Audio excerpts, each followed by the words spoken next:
Hello दोस्तों, स्वागत आप सभी का हमारे यूट्यूब चैनल द संजय में। दोस्तों आज जो हम बात करने जा रहे हैं, वैसे आपने थंबनेल देख लिया होगा कि मैं किसके बारे में बात करना चाह रहा हूँ। आपने थंबनेल देख लिया। आज जो हम बात करेंगे 19 जून को जो पहली शिफ्ट में पेपर हुआ था एजुकेशन का, उसके बारे में एनालिसिस पूरे तरीके से करेंगे कि एजुकेशन सब्जेक्ट में कौन कौन से प्रश्न है और कैसा हुआ है, मेरिट हाई जाएगी लो जाएगी, ये वाली बात करेंगे। और मैं आपको ये भी बता दूंगा कि कौन कौन से क्वेश्चन आए और कौन कौन से क्वेश्चन कौन कौन से आंसर हैं। ये आपको अच्छे से मैं पूरी तरह से डिटेल में पूरा पढ़ेंगे, क्योंकि मैं भी यूजीसी नेट का देख रहा हूँ। मैं ऑलरेडी पहले से 4 बार क्वालिफाई हूँ। अब मैं जीआरएफ देना चाह रहा हूँ कि मेरा जीआरएफ हो जाए तो थोड़ा अच्छा हो जाए। तो हम बात करते हैं कौन कौन से प्रश्न है, इनके बारे में हम बात करेंगे। देखो सबसे पहले जो हम बात करते हैं दोस्तों, तो सबसे पहले जो है ना हमारे भारतीय दार्शनिक, मान लीजिए एक थे हमारे विवेकानंद, दूसरा था अरविंद घोष,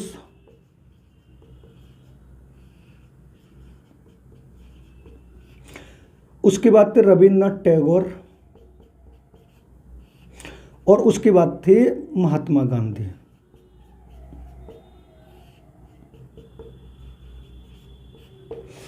इन चारों से क्वेश्चन पुटअप हुआ, तो चारों का मिलान करवाने के लिए आया था। चारों का मिलान करवाने के लिए आया था, तो जिसमें मान लीजिए जिस ऑप्शन में आपको योग शिक्षा की बात कर रहा था, किसकी, योग शिक्षा की बात कर रहा था, वो योग शिक्षा पर बल किसने दिया है, तो अरविंद घोष बता देना था। और जहां पर प्रकृति की बात कर रहा था, प्रकृति की बात कर रहा था, वहां पर वो किसकी बात कर रहा था, टैगोर की बात कर रहा था। और जहां पर आध्यात्मिक ज्ञान की बात कर रहा था, आध्यात्मिक ज्ञान की बात कर रहा था, वो उससे मिला देना था। लेकिन जिसके ये ऑप्शन आए थे, तो हम देखेंगे तो अरविंद घोष से तीसरे नंबर पर अरविंद घोष था और इनका ऑप्शन दूसरे नंबर पर था। इन बच्चों को योग के माध्यम से समग्र शिक्षा, संपूर्ण शिक्षा पर बल देने का बल दिया था, वो किसने था, अरविंद घोष ने दिया था। और इसका एक ही मिला था, बाकी किसी ऑप्शन में नहीं था। तो राइट आंसर हमारा ये था। ये वाली बात क्लियर होगी। अब उसके बाद में और क्वेश्चन जो पुटअप हुआ है वो सावित्रीबाई फुले से आया था।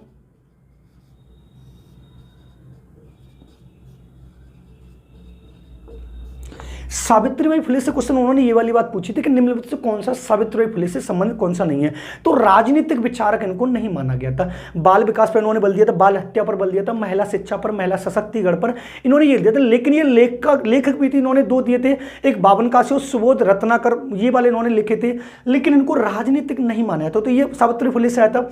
उसके बाद एक और आया था पाउलो फ्रेरे से। पाउलो फ्रेरे से 2 से 3 क्वेश्चन थे। पाउलो फ्रेरे से 2 क्वेश्चन आए। तो 2 क्वेश्चन कौन कौन से थे, एक तो इनको आलोचनात्मक शिक्षण का जनक कहा जाता, आलोचनात्मक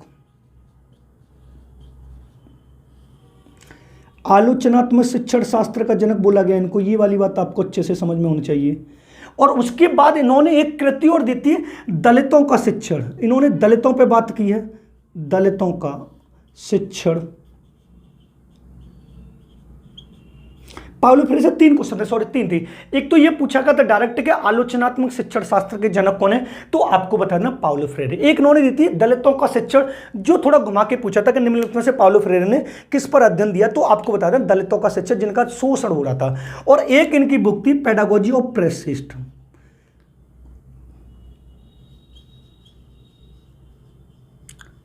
पेडागोजी ऑफ प्रेस,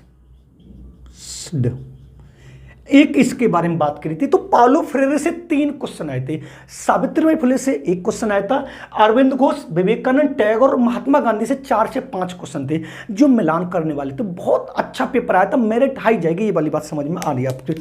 उसके बाद उन्होंने जे कृष्णमूर्ति से भी बहुत क्वेश्चन पूछे हैं। जे कृष्णमूर्ति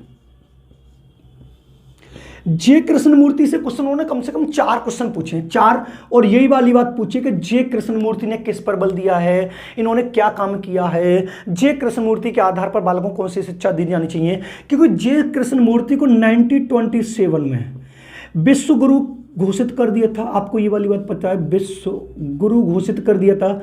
अब ये विश्व गुरु किसने घोषित किया था, तो आपको बता देना एनी बेसेंट ने घोषित किया था।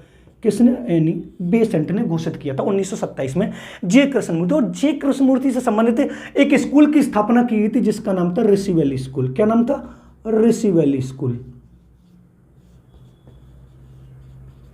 तो जे कृष्णमूर्ति से भी 4 क्वेश्चन थे, ये वाली बात आपको अच्छे से पता होनी चाहिए। उसके बाद जब हम बात करते हैं नेक्स्ट, तो यहां पर आपको ध्यान रखना होगा, एक क्वेश्चन था स्मृति स्तर, इससे 2 क्वेश्चन थे शायद, और 1 या 2 क्वेश्चन था बोध स्तर से, इससे भी 1 से 2 क्वेश्चन थे। अब इन्होंने क्या कहता है, स्मृति स्तर के सोपानों को पूछा था कि निम्नलिखित में से स्मृति स्तर के सोपानों की व्याख्या क्रम में कीजिए, ये वाली बात थी। ऐसे बोध स्तर के जो सोपान है उनकी व्याख्या इन्होंने करवाई थी, ये वाली बात ठीक है। उसके बाद इन्होंने जो और क्वेश्चन पुटअप किया था, वो पुटअप किया था प्रथम प्रकार की त्रुटि,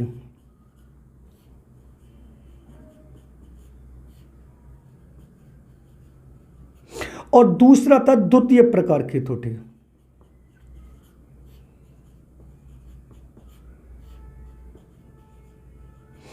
जिसको टाइप एरर 1 बोलते हैं और टाइप एरर 2 बोलते हैं। इनसे भी एक एक क्वेश्चन आके 2 क्वेश्चन पूछा गया था।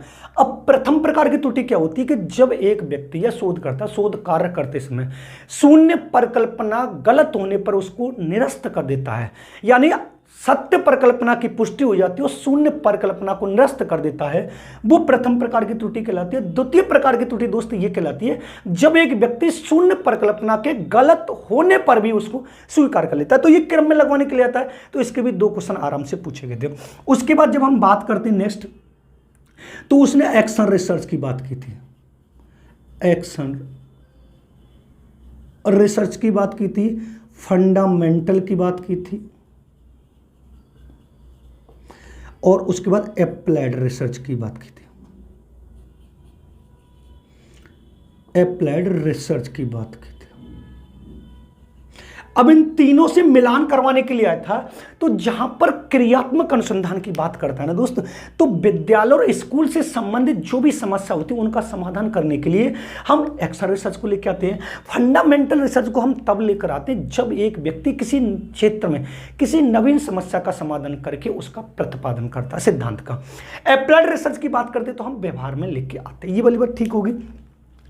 अब उसके बाद उसने एक और क्वेश्चन पूछा था दोस्त, ये वाली बात की थी उसने कि जो रिसर्च की है, रिसर्च के सोपान को उसने क्रम में लगवाया था। जो हमारे रिसर्च के जो सोपान होते हैं ना, कि सबसे पहले कौन सा सोपान आएगा, फिर उसके बाद कौन सा आएगा, फिर उसके बाद कौन सा आएगा, तो यहां पर आपको कुछ गलत बात नहीं करनी थी। आपको पहला वाला देख लेना था कि समस्या का चयन करना, पहला वाला था समस्या का चयन करना। उसके बाद दूसरा आप लगा देते शोध की रूपरेखा,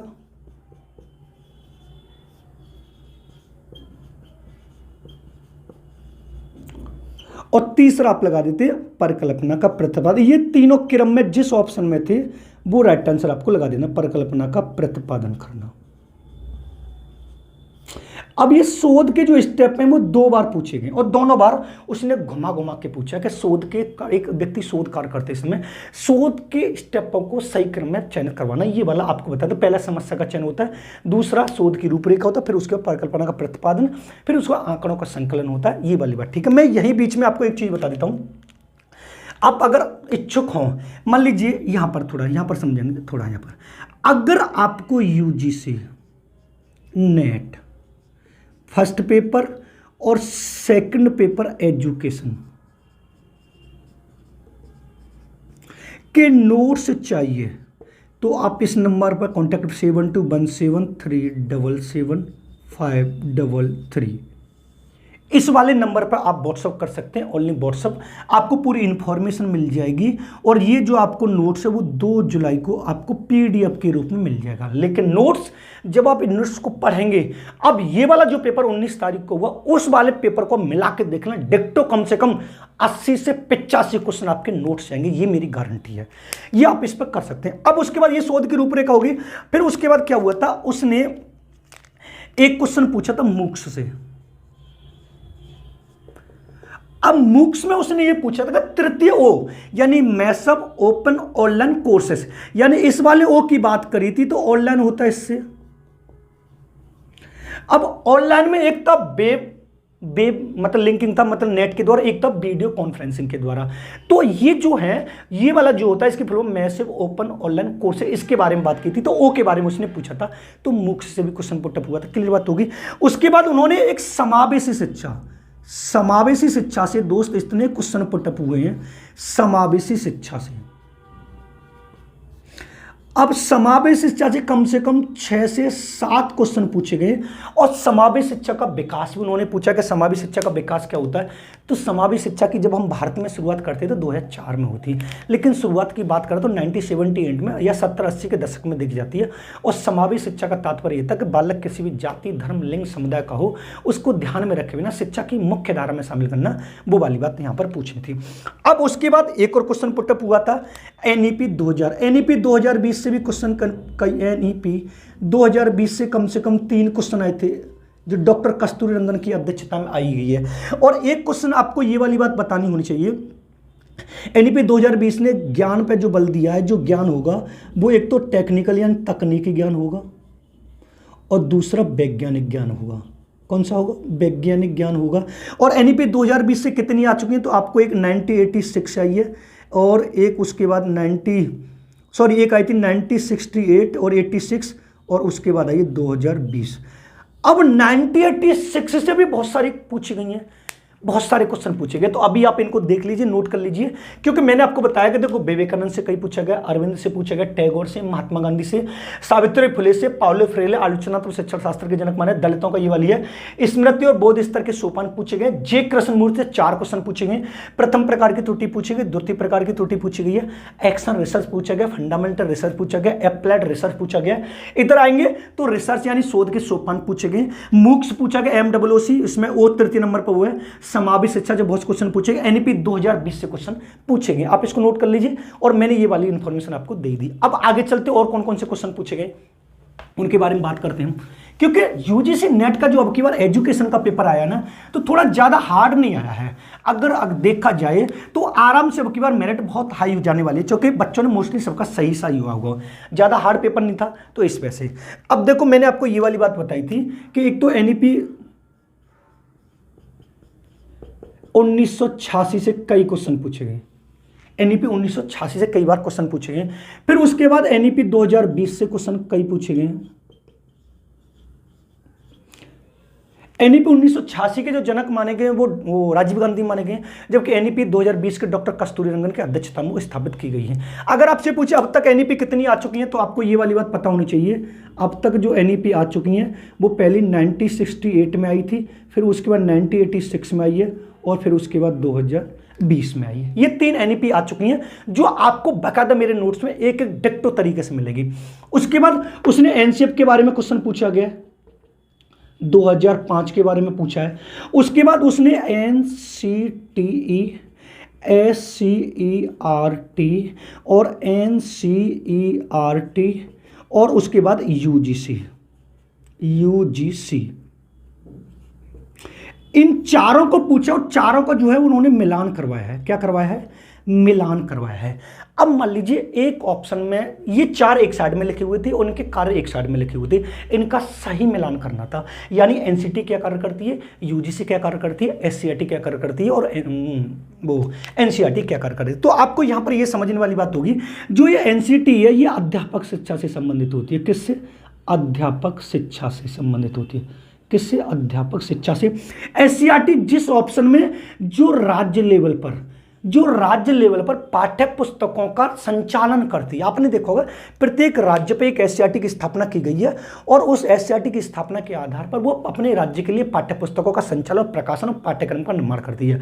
NCERT राष्ट्रीय लेवल पर कार्य करेगी, पाठ्यक्रम से संबंधित, राष्ट्रीय स्तर लेवल पर पाठ्यक्रम से कार्य करेगी। ये वाली बात आपको अच्छे से पता है। लेकिन UGC के ऑप्शन में, जिस ऑप्शन में उच्च शिक्षा की देखरेख, यानी जिस ऑप्शन में उच्च शिक्षा की देखरेख के बारे में बात की गई है, वो वाली बात UGC में की है। तो देखो NEP 1986 2 से 3 क्वेश्चन पूछे गए, NEP 2020 से 2 से 3 क्वेश्चन पूछे गए, 2005 से क्वेश्चन पूछा गया, और NCT, SCERT, NCERT और UGC इनसे संबंधित भी क्वेश्चन आराम से आपको पूछा गया है, इनका मिलान करवाने के लिए। ये वाली बात ठीक है। अब इसी की तर्ज पे एक और क्वेश्चन पूछा गया, मैं आपको बताता हूं। इसी की तर्ज पे जो UGC है ना, UGC ने मतलब विद्यालयों, विद्यालयों और महाविद्यालयों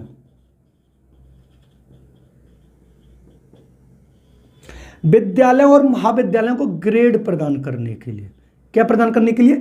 ग्रेड प्रदान करने के लिए नेक की स्थापना की, NAAC 1994 में।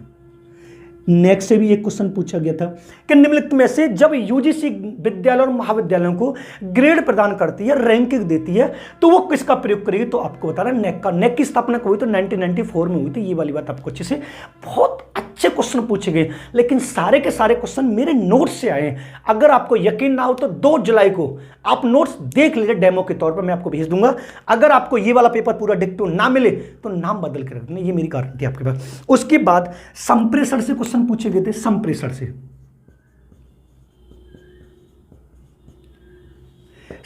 की प्रक्रिया क्या होती है मैं आपको बताऊं। देखो, एक तो इनकोडिंग आपको पढ़नी पड़ेगी, इनकोडिंग क्या होती है। उसके बाद आपको डिकोडिंग पढ़नी पड़ेगी।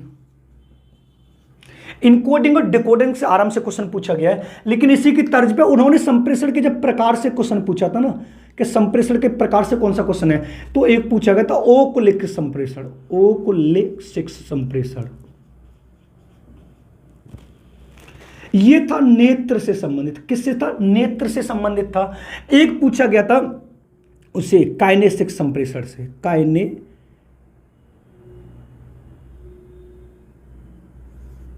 काइनेसिक्स संप्रेषण। ये था शारीरिक गतिविधियों से संबंधित। किससे संबंधित था? शारीरिक गतिविधियों से संबंधित। इसका मिलान करवाने के लिए आया था कि ओकुलिसिस। तो आपने देखा होगा कुछ संप्रेषण के प्रकार इधर लिख रहे थे, उनके कार्य इधर लिख रहे थे। तो दूसरे या पहले नंबर पे था ओकुलिसिक संप्रेषण, और नेत्र जो ऑप्शन था वो तीसरे नंबर पे था। तो आप पहले एक ऑप्शन में देखेंगे तो पहले का तीसरा था, 4 ऑप्शन में से राइट आंसर अपने मिल गया, क्योंकि संप्रेषण से भी 3 से 4 क्वेश्चन पूछे गए। और उसके बाद उन्होंने गैर मौखिक संप्रेषण की बात करी थी। किसकी? गैर मौखिक संप्रेषण की बात करी थी। जब गैर मौखिक संप्रेषण की बात करा तो ये समझ लीजिए फिर शारीरिक गतिविधियों की बात कर रहा है। गैर मौखिक मत अशाब्दिक संप्रेषण की बात कर रहा है। ये वाली बात आपको अच्छे से पता होनी चाहिए। फिर उसके बाद उसने पूछा था एक हैबरमैन का, एक पूछा था हैबरमैन का पाठ्यचर्या का उद्देश्य।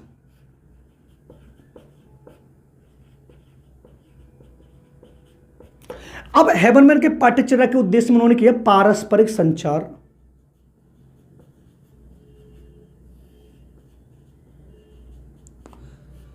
सार्वजनिक मंडल पर आधारित है। यानी जब इन्होंने उद्देश्य बनाया था तो उन्होंने ये बात बोली थी कि हम जब पाठ्यक्रम बनाएंगे तो पाठ्यक्रम बनाते इसमें हम पारस्परिक संचार और सार्वजनिक मंडल पर आधारित हम क्वेश्चन बनाएंगे। वो ये वाली बात आपको अच्छे से एक पूछा था। उसके बाद उन्होंने एक क्वेश्चन पूछा था सापेक्षिक वंचन का सिद्धांत।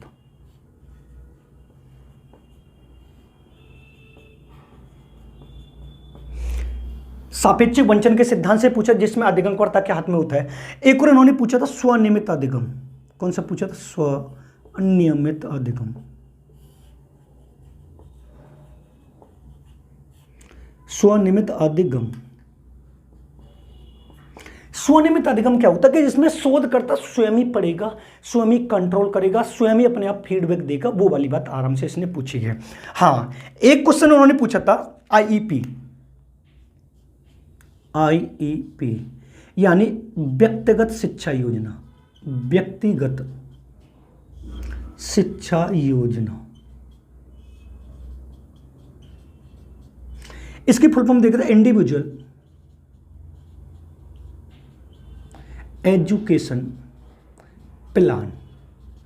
अब ये व्यक्तिगत शिक्षा योजना का शाब्दिक अर्थ क्या होता है? ये अक्षम बालकों के लिए होती है। किस बालकों के लिए? ये अक्षम बालकों के लिए होती है, जिसमें उन्होंने ये बात बोली है कि ये लिखित योजना होती है और एक बार में सिर्फ एक व्यक्ति का ध्यान रखा जाता है और इसकी वर्तमान आवश्यकताओं की पूर्ति की जाती है। ये वाली बात ठीक थी।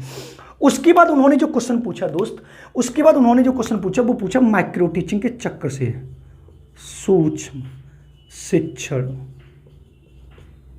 का जो मैंने चक्र बताया था, ये चक्र को उन्होंने क्रम में लगवाया था। क्रम में कैसे? मान लीजिए पहला होता है पाठ्य योजना, उसके बाद होता है शिक्षण, उसके बाद होता है पृष्ठपोषण,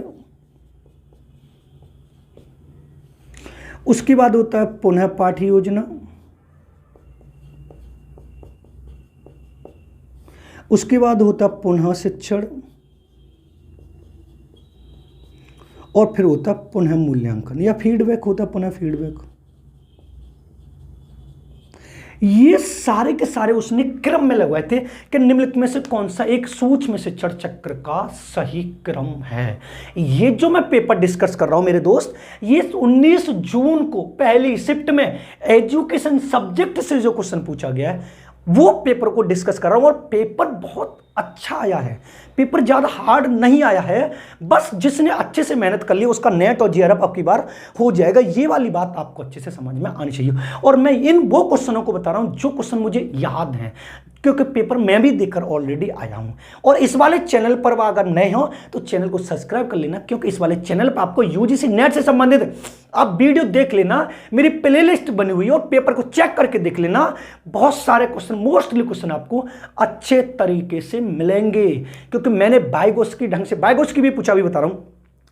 अब उसने देखो, अरविंद मैंने पढ़ाया है, विवेकानंद मैंने पढ़ाया है, महात्मा गांधी मैंने पढ़ाया है, पाउलो फ्रेरे मैंने पढ़ाया है, रविन्द्रनाथ टैगोर मैंने पढ़ाया है, सावित्री फुले मैंने पढ़ाया है, जे कृष्णमूर्ति मैंने पढ़ाया है, नेल नोडिंग्स मैंने पढ़ाया है, और मैरी वॉलस्टोनक्राफ्ट भी मैंने पढ़ाया है। जब मेरी प्लेलिस्ट में आप उसमें जाएंगे ना यूजीसी नेट की में, तो जितने मैं क्वेश्चन आपको बता रहा हूँ डिक्टो पूरे के पूरे मिलने के, ये मेरी गारंटी है। आप इसको देख लें, नोट कर लें, फिर चलते हम आगे, क्योंकि मैं इन वो क्वेश्चनों को बता रहा हूं जो आए हुए हैं। देखो ये मैंने पूरा बता दिया है, क्लियर। अब चलते हैं नेक्स्ट, और कौन कौन से क्वेश्चन पूछे गए, क्योंकि सारे क्वेश्चन तो मुझे याद नहीं है, पर मोस्टली क्वेश्चन जो मुझे याद है मैं उनके बारे में अच्छी तरीके से डिस्कस आपको कर ले रहा हूं, जिससे आपको आने वाले पेपर में फायदेमंद रहेगा। देखो अब उसके बाद उसने आयोग से क्वेश्चन पूछा, आयोग से, आयोग में उसने पूछा था स्वतंत्रता से पूर्व, स्वतंत्रता से पूर्व। अब स्वतंत्रता से पूर्व उसने ये बात बोली थी कि निम्नलिखित में से किसने विश्वविद्यालयों को, आवासीय विद्यालय और विश्वविद्यालयों को बंद करने की अनुमति दी थी, ऐसे क्वेश्चन पूछा था। तो उसने एक दिया था 1904 वाला, एक दिया था 1927 वाला, एक दिया था 1937 वाला, वो 17 वाला, और एक दिया था उसने 1944 वाला। अब इन चारों को देखा जाए तो ये जो होता है, ये होता है दोस्त सार्जेंट योजना। ये कौन सा होता है, सार्जेंट योजना। ये वाला था सैडलर आयोग जो कलकत्ता विश्वविद्यालय आयोग था। ये था हर्टांग समिति जो प्राथमिक शिक्षा से संबंधित था, और ये था भारतीय विश्वविद्यालय अधिनियम, भारतीय विश्वविद्यालय अधिनियम। और इसका जो राइट आंसर था वो ये था, क्योंकि स्वतंत्रता से पूर्व के तो सारे हैं, और मैंने ये वाले पूरे के पूरे आयोग आपको यूजीसी नेट की उसमें प्ले लिस्ट में पढ़ा दिए हैं। स्वतंत्रता से पूर्व, स्वतंत्रता के बाद के सारे आयोग मैंने आपको अच्छे तरीके से पढ़ा दिए, ये आप जाकर इनको देख सकते हैं। उसके बाद उसने जो दूसरा क्वेश्चन पूछा था वो पूछा था शायद महात्मा वो वर्धा योजना से, एक वर्धा योजना से भी पूछा गया।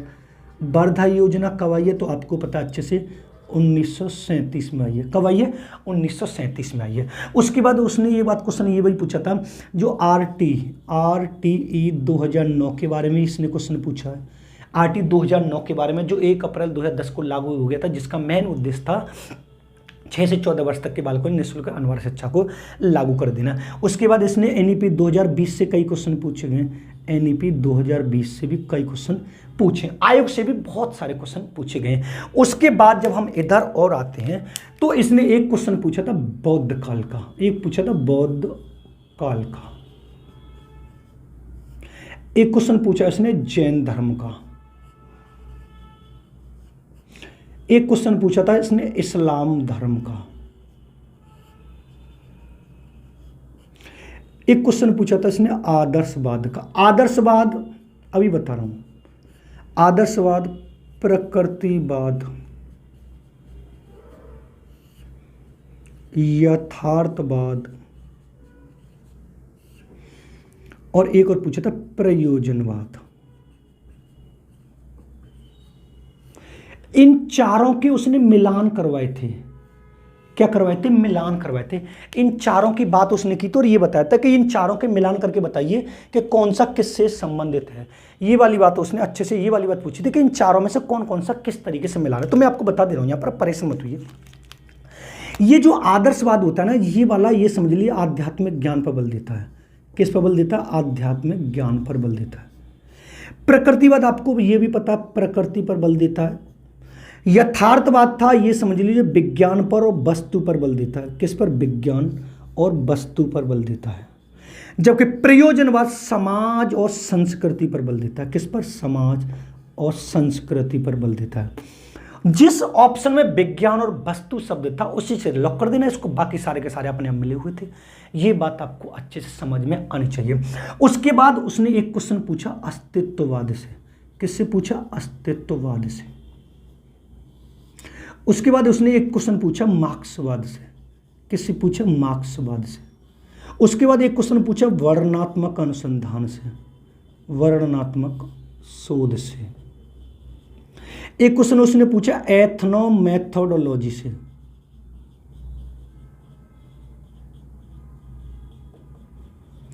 इनसे भी क्वेश्चन पूछा। एथनो मेथोडोलॉजी जो रिसर्च है उसकी जब हम बात करते हैं, ये संबंधित किससे है? तो जहां पर समाज की बात हो। किसकी बात हो? समाज की बात हो। और एक और पूछा उसने मानविकी शोध से, मानविकी शोध से। इनसे क्वेश्चन कंपल्सरी पूछे और ये आए हुए हैं, एक भी क्वेश्चन बाहर नहीं आए। ये जो डिक्टो मुझे याद है क्योंकि मैं भी पेपर देख के आया हूं। ये वाली बात आपको अच्छे से समझ में आनी चाहिए। क्लियर बात है। अब उसके बाद उसने एक और क्वेश्चन पूछा था सैंपल यानी न्याय दर्श से। किससे पूछा है? न्याय दर्श से। इसको हम क्या बोलते हैं? सैंपल बोलते हैं। क्या बोलते हैं? सैंपल बोलते हैं। और सैंपल दोस्त दो प्रकार के होते हैं। कौन कौन से प्रकार के होते हैं? दो प्रकार के। एक होता संभाव्य और एक होता असंभाव्य। इससे दो क्वेश्चन थे और इससे भी दो क्वेश्चन थे। अब मान लेते हैं असंभाव्य न्यायदर्श का भी आया था, लेकिन संभाव्य न्यायदर्श के क्वेश्चन में से एक न्यायदर्श था क्रमिक न्यायदर्श, एक था स्तरीकृत, एक था आकस्मिक।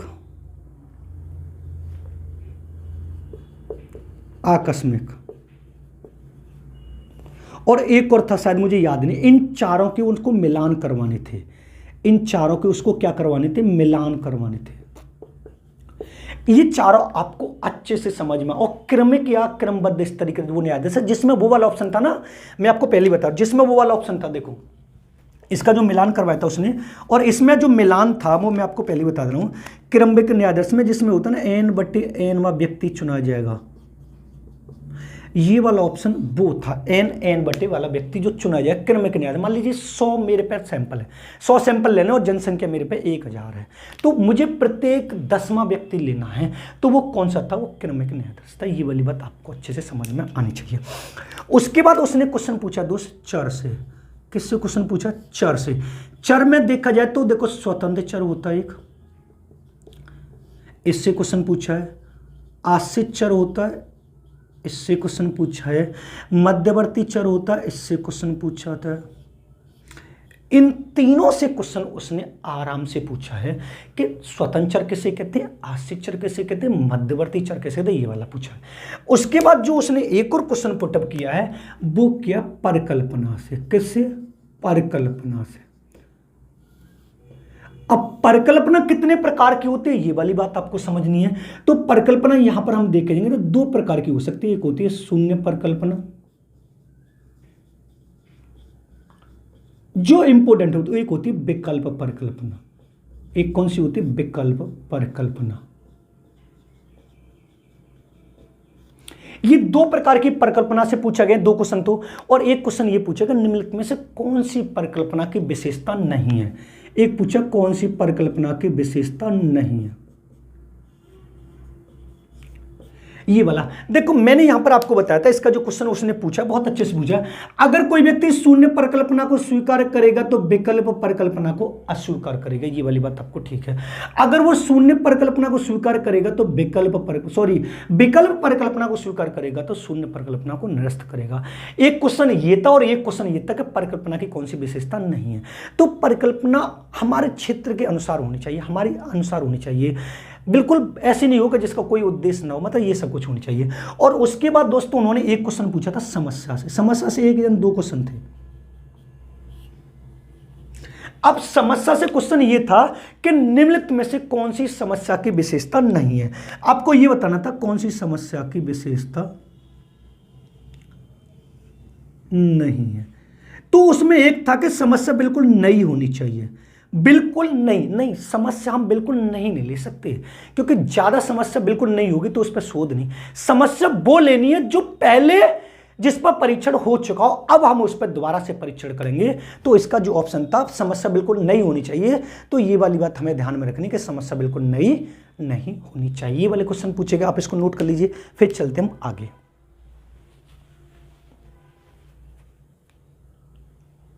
क्लियर है? अब चलते हम आगे, क्योंकि ये वो क्वेश्चन है जो दोस्त आपके पेपर में आ चुके हैं 19 जून को। और ये वाले पेपर, अगर ये वाले जो मैं आपको टॉपिक बताऊं, अगर ये वाले आपने ढंग से पढ़ लिए ना, तो क्वेश्चन एक भी आपका बाहर नहीं जाएगा, एक भी बाहर नहीं जाएगा। ये वाली बात आपको अच्छे से समझ में आनी चाहिए। और मैंने आपको पहले ही बता दिया कि अगर आपको यूजीसी नेट के नोट्स चाहिए, मैं आपको पहले ही बता रहा हूं, अगर आपको UGC net subject education first paper के भी आपको मिल जाएंगे, तो आप इस नंबर पर कांटेक्ट कर सकते हैं 7217377533। ये आपको नोट्स 2 जुलाई को मिल जाएंगे। डेमो के तौर पर आप देखना चाहे तो देख सकते हैं। और ये आपको नोट्स और चाहिए तो आपको DSSB, UP TET, C TET, KVS, in all teaching exam जिसमें आपकी साइकोलॉजी और पेडागोजी आ रही है, उसके नोट्स चाहिए तब भी आप इस नंबर पर कांटेक्ट कर सकते हैं। लेकिन नोट्स ऐसे होंगे दोस्त जिसको देख के आप ये कहोगे कि जो आपके हर एग्जाम को यादगार बना देगा, ऐसा है। नोट्स आपको PDF के रूप में मिलेंगे, ये मैं आपको पहले बता रहा हूँ, ये ध्यान रखिएगा। और जो मैं क्वेश्चन ये बता रहा हूँ, जो मैं आज यूजीसी नेट एजुकेशन के पेपर को थोड़ा हम सॉल्व एनालिसिस कर रहे हैं, आप देखेंगे जब आप इन नोट्स को पढ़ेंगे तो एक भी क्वेश्चन आपका अगर बाहर जाता है तब आप मुझसे कहिएगा। थोड़ा डिटेल में पूछा जाएगा तो डिटेल में तो पढ़ना पड़ता है ना, तो आपको ये कहूँगा बल्लानर में पूछा गया बाकी बार, आलोचनात्मक शिक्षण शास्त्र के जनक कौन है, तो उसने ये वाली बात पूछी है, तो आपको ये ध्यान में रखनी है। आगे चलते हैं, तो आगे की जब हम बात करते हैं तो दोस्तों उसने सहसंबंध गुणांक से भी क्वेश्चन पूछा है। किससे? सहसंबंध गुणांक। सहसंबंध गुणांक से क्वेश्चन पूछा गया, तो इसके जनक गाल्टन माने जाते हैं। गाल्टन किन्हीं दो बिंदुओं के बीच में कहां तक सहसंबंध, ये वाली बात इन्होंने की थी। अब उसके बाद दोस्तों इसने क्वेश्चन पूछा था परीक्षण से। किससे पूछा था? परीक्षण से पूछा था। और परीक्षण मैंने आपको 2 प्रकार के पढ़ाए। परीक्षण हमेशा 2 प्रकार के होते हैं, ये वाली आपको समझ लेना। कितने प्रकार के होते हैं? 2 प्रकार के होते हैं। कौन कौन सा होता है? एक होता है प्राचलिक, एक होता है अप्राचलिक, यानी एक होता है पैरामेट्रिक और एक होता है नॉन पैरामेट्रिक।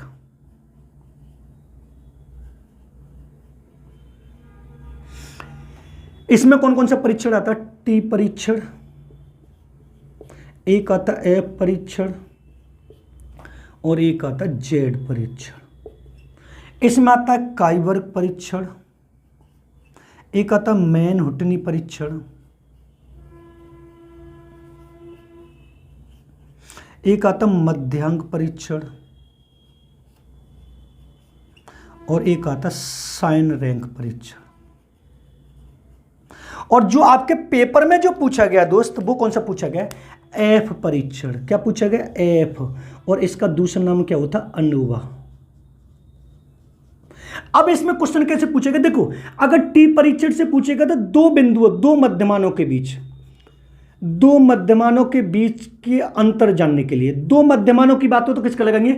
जब 2 से अधिक होंगे, क्या होंगे? 2 से अधिक होंगे मध्यमानों के बीच अंतर। और उसने कल के पेपर में एक क्वेश्चन दिया था अनेक, अनेक मध्यमानों के बीच जो अंतर है उसको जानने के लिए किस परीक्षण का प्रयोग किया जाएगा? तो आप पराधीन एफ यानी फेस वो अनोवा परीक्षण होगा। काइबर्ग परीक्षण की बात की है उसने भी। टी परीक्षण का अब की बार नहीं पूछा गया, लेकिन एफ परीक्षण का उसने पूछा है कि अनेक परीक्षण, जब 2 मध्यमानों के बीच अंतर की सार्थकता जानेंगे तो टी परीक्षण का प्रयोग करेंगे। जब 2 से अधिक यानी अनेक मध्यमानों के बीच अंतर सार्थकता को जानेंगे तो हमें कौन सा लगाना है? तो आपको बता देना है एफ परीक्षण पूछेगा। ठीक है, क्लियर बात है? ये वाली बात आपको अच्छे समझ में आ गई होगी। उसके बाद दोस्तों उसने क्वेश्चन पूछा था, उसके बाद कौन सा पूछा था? एक पूछा था प्रयोजना विधि से। किससे पूछा था? प्रयोजना विधि से। एक पूछा था उसने सृजनात्मकता के चरण से।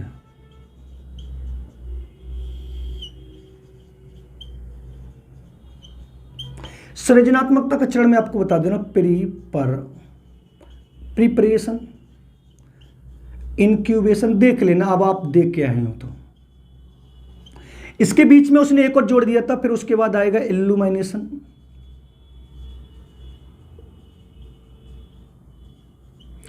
और उसके बाद में था वेरिफिकेशन। कौन सा था? वेरिफिकेशन। सृजनात्मकता का उसने चरण पूछा है, ये वाली बात अच्छे से आपको समझ में आ गई। उसके बाद उसने क्या पूछा था? उसके बाद और पूछा था उसने सृजनात्मकता का चरण पूछा, हाँ। उसके बाद सिगमंड फ्राइड की बात की उसने।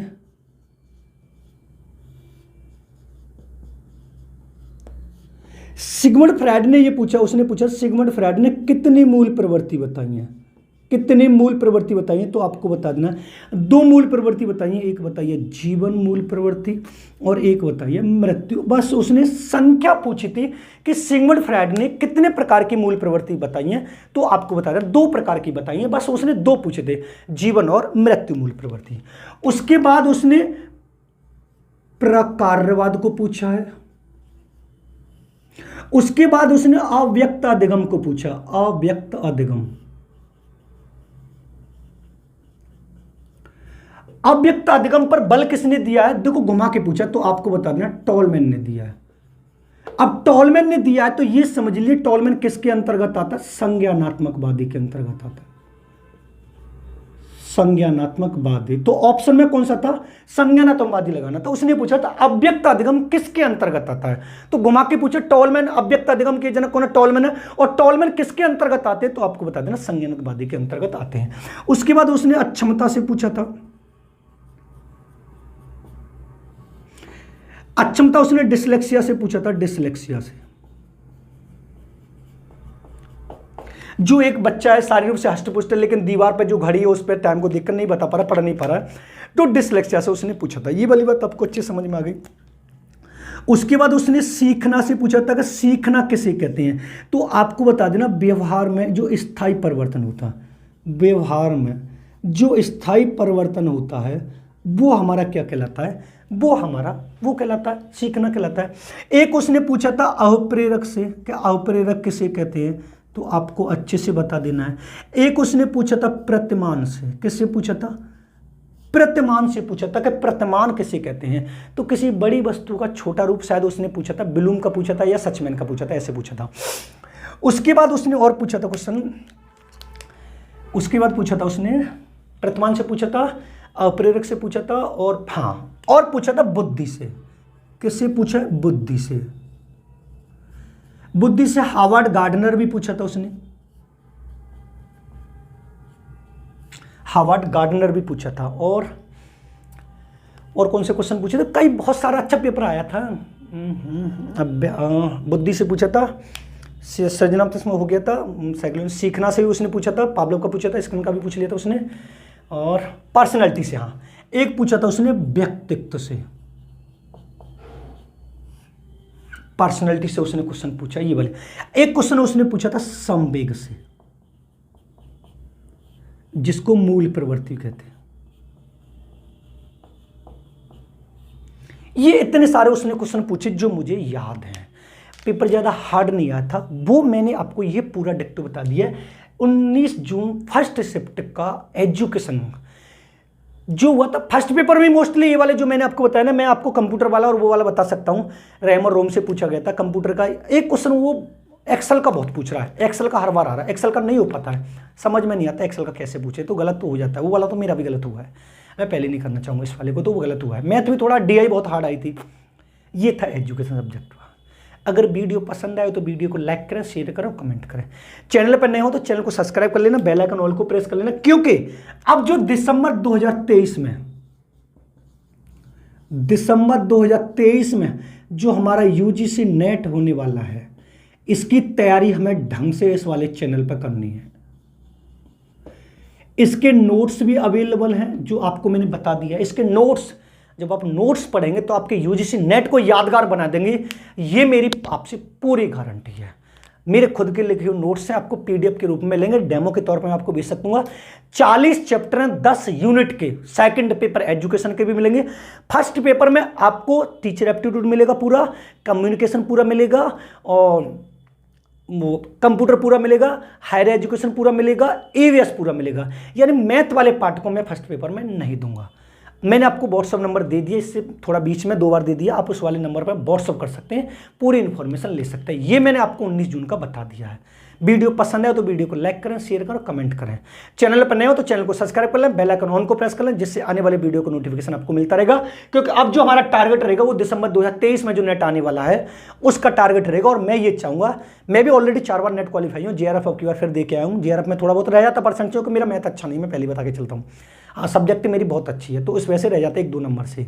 आप लोग भी नेट पास करना चाहते हैं मेरे साथ में तो इस चैनल पर बने रहें, और नोट्स प्रोवाइड लेना चाहते तो आप इस वाले नंबर पर कॉन्टैक्ट कर लें जो मैंने आपको बता दिया है। एक बार और मैं आपको नंबर दे रहा हूँ जिससे आपको अच्छे से मिलेगा, 72177533।